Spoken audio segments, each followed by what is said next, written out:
Welcome to Homegrown Harmony, where a mother and daughter are sharing our story. Today we are going to be discussing the topic of say what you mean what you say. So, let's dive in. Take it away, Mom. Okay, so this is a topic that is, I think, extremely important both in relationships outside the home, but also with parenting and Absolutely. with siblings. Especially when it comes to, like, really younger kids. I feel like this topic is especially... Yes. I mean, it still applies when you're older because you don't want to make pointless threats, but especially when they're younger, which I've been witnessing with my baby sister a lot. Yeah, because they're very black and white. Like, they will... Absolutely. They will believe exactly what you say to them. Absolutely. So, say what you mean what you say. Like, I see a lot of parents that will say, if you don't do this, this is going to happen. So you're not, it's if like you very don't, extreme. yeah, and oftentimes it is extreme. I'm gonna whoop you if you don't put your shoes away. Well, first of all, you're actually going to do that. Yes. Well, and I have heard a lot of, like, I'm going to throw your toys if you don't clean them up, but then they never got thrown away, and I was like... So then when I heard it again, I was like, no, you're not. Well, yeah, and then what happens when you do that?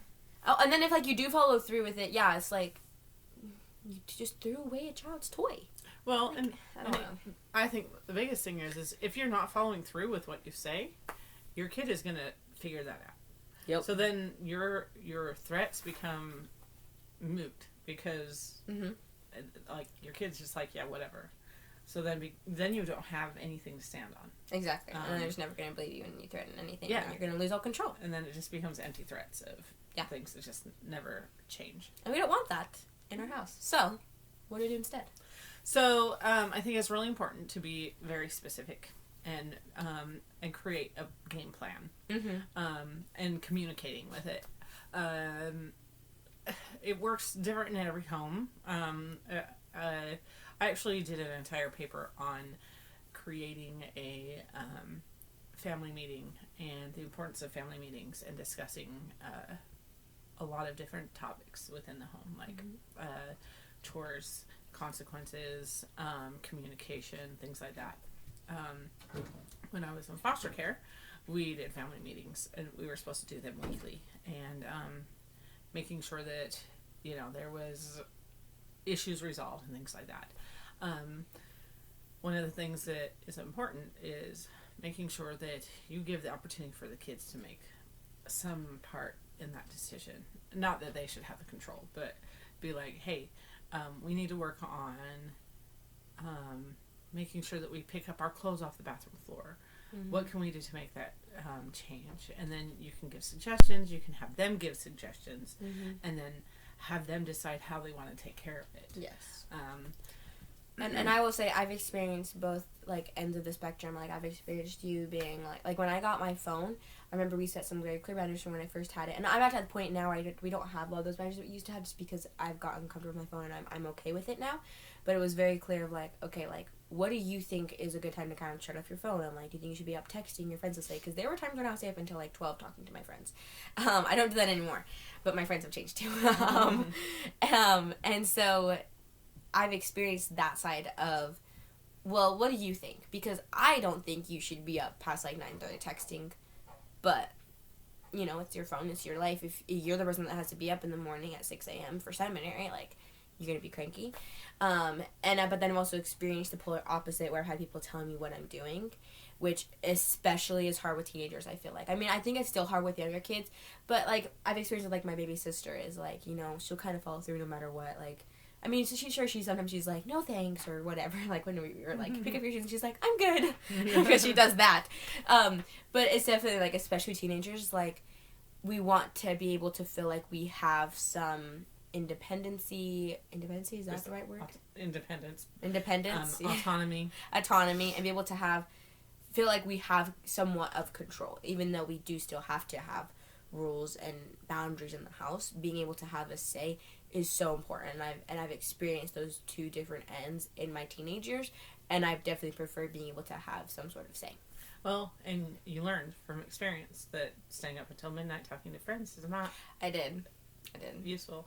So Yeah. instead of me forcing it on you and you being mad at me and then doing it anyway, it was easier for me to say, well, you'll figure it out real quick. But it's not. Yes. effective. Which I think is the thing that so many people overlook is like, well, I can't let them do.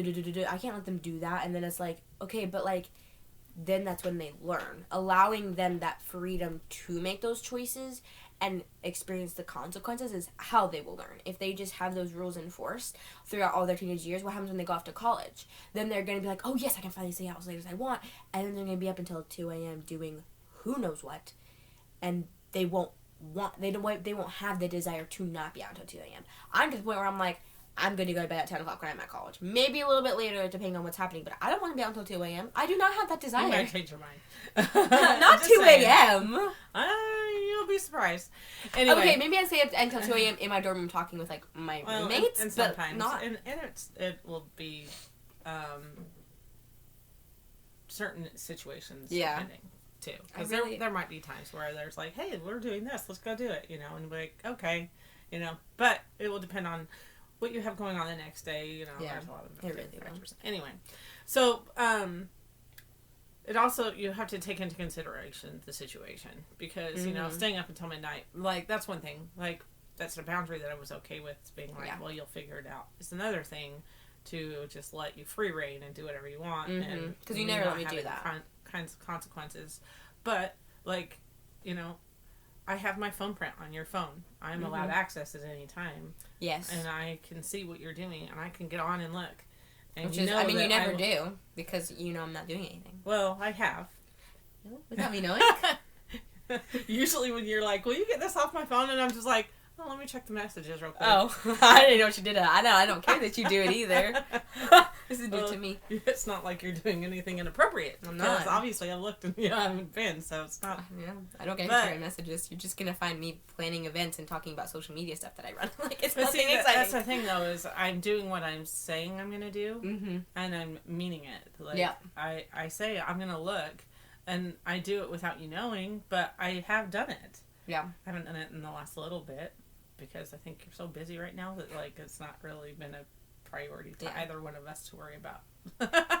There was nothing exciting going on in my phone. I am doing it. I am checking to make sure you're safe. And I do the same thing with the boys with, the stuff that they watch on, I try to make sure, like, I go, hey, if you're going to watch a show, I want to see what it's like, and, look at some reviews, and maybe watch an episode or two to make sure it's not too crazy weird. Right, which there was a period of time where both you and Dad agreed that I couldn't watch anything unless I had you, like, look it up first. I'd have to be like, can I watch this? You'd have to look it up. So, I did go through a period of that in my life, and then I got through that, and now I just watch whatever, but I don't watch anything crazy.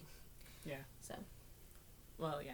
So, and same thing with reading. Like, there have been a couple times where one time I think it was like a messaging thing or something that you messaged something and your dad found it and was like, this is questionable. And we were like, okay, we can't do that anymore. Yeah, and I think I was like, you were little 10. though. You were like 10. And I had no clue what it was. Yeah, you didn't know what it was. Exactly. It was like a game or something. Anyway. So, checking on all contents that you have and making sure your kid... But, like, again, we've said, we're going to look at your stuff, make sure you're safe, and make sure that you're doing things that you should be doing, and we followed through with it, Right, but it's also not anything extreme either. Like, we're going to check your phone every single night when you're asleep. Like, you never say anything extreme like that. Yeah. And so that's why it's like, oh, yeah, you check my phone? Okay. I expect you to check it randomly at times, even though I never think about it. I don't think about it. And when there has been, like, things, the consequences haven't been so severe that it's ever created an issue where you wanted to be secretive. Yeah. So making sure the consequence is equal to what has happened has been another thing. Okay, so the other thing with saying what you mean and meaning what you say is things like joking around. It's all fun and games and great that you can joke and things like that, but oftentimes, 99% of the time, it is the truth. Yes. And it can be hurtful. Absolutely. Well, I think even just today, I was watching an episode of Friends, and Chandler and Ross were, like, making jokes at each other. And at one point, Chandler was like relentlessly making fun of Ross about something because he was freaking back. Ross was being overdramatic about nothing, and Chandler was making fun of him for it. And then Ross snapped back about how at the time Chandler like didn't have a job or whatever, and he was like, "Oh yeah, because you're so busy with work or whatever." And Chandler was like, "You know I can dish it out, but I can't accept it back," or something like that. And like so that moment, it was like you could tell like he had been hurt, but he was still kind of joking about being hurt too. And you know that Ross was being hurt from what Chandler was saying too. And so it's like. You see in TV all the time people making fun of each other, and even sometimes in TV you see the effects of it too, but a lot of times we don't see the effects of those joking because we don't realize that there's a lot of truth behind every single joke we tell. Yeah. And then, you know, when you dish it out, somebody's going to dish it back to you. Oh, yeah. And it's not always going to go well. So, again, that's another prime example of making sure that, you know, teasing is all fine and great and whatnot, but it can be hurtful if you do it the wrong way. Absolutely. Point out flaws in somebody is like, yes, it can be really frustrating, devastating. Yes, all the things. Well, hurtful. you had something that you were self-conscious about your whole life because somebody made one comment. Yep, when you were younger. 10, 13? 11, I don't know. Something like that. I was very young. Same thing for me. I had someone say something about how, like, when I was first trying to figure out how to sing harmonies, I would just experiment when I was in the car, and I had someone make a comment about it. Just trying to be like, and it was really, they were trying to, like, care, and they were like, are you trying to be flat? Or something like that, and so, like, now I don't like trying to do harmonies around that person, because I'm so self-conscious about them judging me when I even get off just a little bit. But that's not the point about trying to do harmonies. It's about learning to do the harmonies. And so it's like, even that itself, it wasn't even a joke. It was them sincerely trying to, like, be helpful, and it still hurt. And so it's like, jokes are hurtful. Even just trying to be sincere is hurtful at times. Mm-hmm. So, but if it had been a joke, it would have still been hurtful. Yeah, absolutely. So yeah, we talked about the joking, and then we talked about parenting. There was one other one I can't remember right now. I don't know. Fighting. So John Gottman, if you haven't ever read any of his stuff, he's freaking fantastic. And he has what's called the 4 Horsemen of the Apocalypse. I actually literally have the thing hanging up on my wall right there. From when I taught the lesson? Like, yes, you taught a lesson about the 4 Horsemen at girls' camp like 3 years ago. Yeah, it's been 2 and then years. And she printed things off, and I have it hanging on my wall right there. Yeah.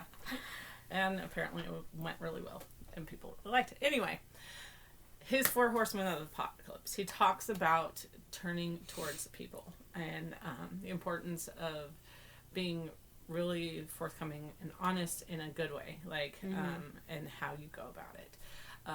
And I think that's extremely important to recognize when you're arguing with somebody. It doesn't help to do name calling. It doesn't help to drag in information from the past, focusing on the here and the now, and getting through that information is extremely important, and just focusing on that. So that, like, is a part of saying what you mean and meaning what you say, is like, you know, just focusing on this now and what we need to deal with right now, instead of dragging in a bunch of things that don't matter. White lies in the situation, like, just kind of glossing over things like that, in arguments are just not helpful at all. Yeah, and, like, even on the internet, you know, calling names on the internet is not helpful. You know, I've been called a snowflake. She would know. She's gotten arguments on Facebook all of the time. But I'll be driving or something, and she'll be like, I shouldn't say anything. And I'm like, what is it now? And she explains the whole thing to me. And she's like, I want to say this and this and this and this to this person. She never wants to call them names, but she always just wants to, like, put them in their place, basically. And I'm like, Mom, you really don't need to do that. And she's like, it's usually because it's people that call other people snowflakes. Yes. And things like that. And I'm just like, it's not helpful. Yeah, it's not helpful to retaliate. No, it's not. And it's not a rational argument. That's like, when you pull out that kind of stuff, it's not an argument. It's just, you know, they don't know how to argue at that point. They're just, and that's the thing, is, if you don't know how to communicate, that's when it really comes out. I had to really learn that, and I learned it the hard way a lot of times. So making sure that you can really effectively communicate when you're arguing is super important. Like, just be very straightforward and be like, X, Y, Z needs to be discussed. in a calm, rational way instead of dragging in a whole bunch of stuff and saying things like, you always do this. Like, well, do they always? Yeah.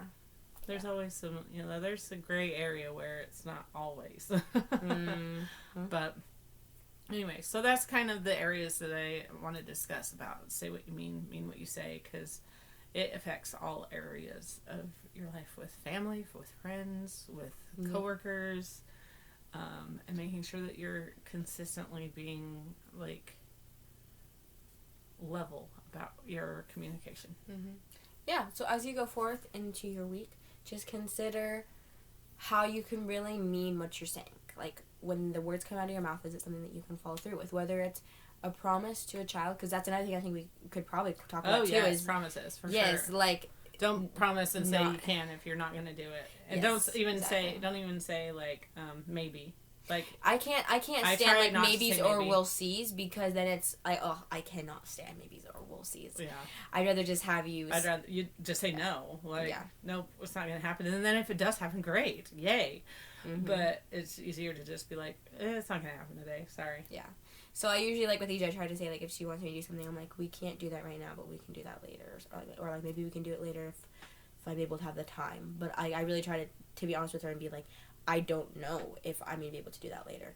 But, so, I don't know. It's kind of that hard balance. But yeah. So yeah, just as you go into your week, when you're making promises, or when you're trying to set boundaries with your kids, or trying to even make threats, whatever it is, just think about what you're saying. Think about if that's realistic, if you're going to follow through. And also think about how they hear it. What do they interpret as when you're saying it? Because for me, like, if somebody were to say, I'm going to throw away like, my room, the past couple weeks has been a hot mess. And my mom was like, I'm going to throw away your stuff if you don't clean up. I would have been like, yeah, right, Mom. Yeah, right. And so, just things like that. Just kind of take some time to think about it. And we will see you next week. Yep. Bye.